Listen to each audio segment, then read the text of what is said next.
Bernie, please tell us about the current developments in IHE. Okay, so one of the things that I want to start with is, of course, that we are here in Bochum for the Connectathon. And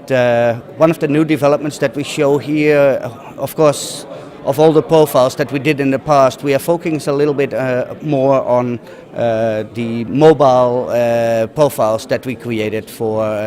opening the profiles that we normally have as IHE and now also make them available for mobile applications. And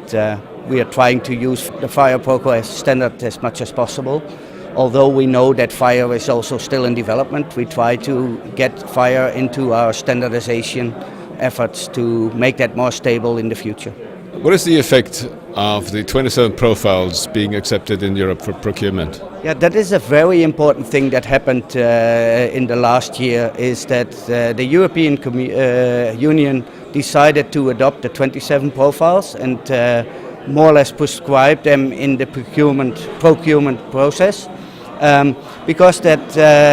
first of all, helps us to further work as IHE Europe to work on more important standards than we already have. But it also points out the importance of IHE in these kind of interoperability situations and problem statements. So I think it's a very good thing, and we already saw the effect that it has in Germany on the government, that is now also considering to take a good look at IHE and see what the benefits are of using the worldwide standards to solve interoperability. The general structure of IHE has been by vendor and user. What's new about this as from the Connectathon and the symposium here? Yeah, what you still see is that we, through the consensus that we have between users and vendors, we can come to standards that actually work and that are immediately adopted more or less by the users and the vendors, and that the products, through the Connectathons and the certification or the conformity assessment,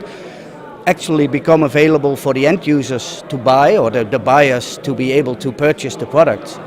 But what we now come to the conclusion is, because we go mobile and everything becomes available easily also for the patient, or should become available for the patient, we now see that we miss them at the table, because we have the two pillars of IHE were always the users and the vendors, and we now need to find ways to also get the patient or the patient organizations at the table to help us define how also the patients get access to the data and how it can be done secure and in a good way.